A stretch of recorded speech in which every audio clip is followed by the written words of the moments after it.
अस्सलाम वालेकुम रहमतुल्लाहि व बरकातुहू। उम्मीद करता हूँ अल्लाह ताला के फजल करम से आप खैरियत से होंगे। आज हम बना रहे हैं मछली का सालन। इसके लिए हमने 1 किलो फ़िश ले लिए और हमने प्याज काट के जो है वो कढ़ाई में डाल दिए। बिस्मिल्लाहिर्रहमानिर्रहीम। इधर हमने फ़िश को थोड़ा सा इसको हम करेंगे फ्राई। उसके लिए हम फ्राई पैन में ऑयल डाल लिया है। ये गर्म होने तक हमें इसको लगाते हैं लहसुन और अदरक का पेस्ट। जी ये हमारी जो है फ़िश है ये भी मैरिनेट हो चुकी है और इसको हम अभी डालते हैं ऑयल में। इसको थोड़ा सा फ्राई करना है।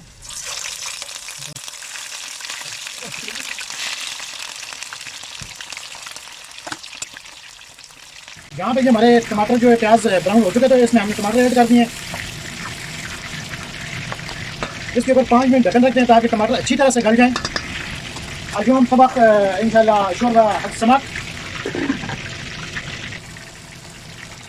इसमें जी अदरक और लहसुन का पेस्ट जो है ये ऐड करते हैं 1 चम्मच। और इसके बाद इसमें ये मसाला है मच्छी मसाला,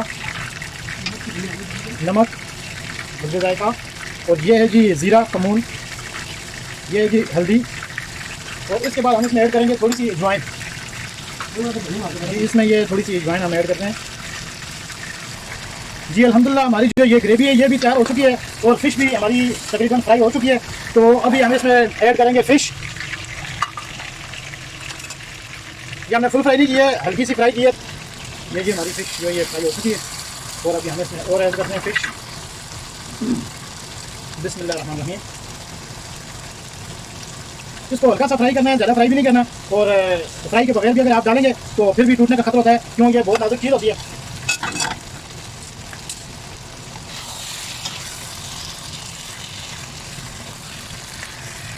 इसको मसाला अच्छी तरह से लग जाए। फिर अगर आप पानी ऐड करना चाहें थोड़ा सा तो कर सकते हैं, अगर नहीं भी करें तो बस इसकी ग्रेवी होती है।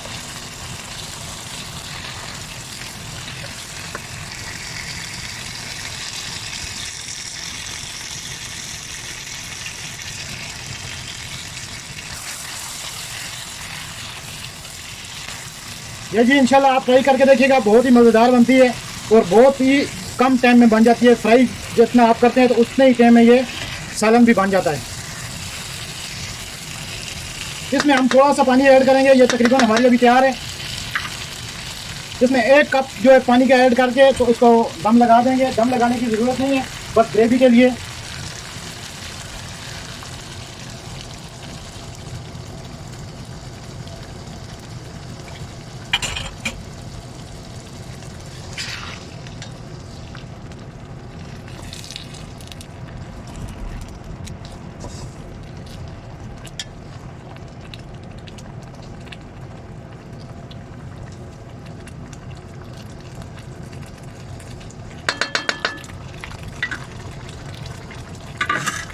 हम चूल्हे को करते थे बंद। अगली रेसिपी के साथ हाजिर होंगे इंशाल्लाह कल। दुआ में याद रखिएगा, अल्लाह ताला आपको खुश व खुर्रम रखे।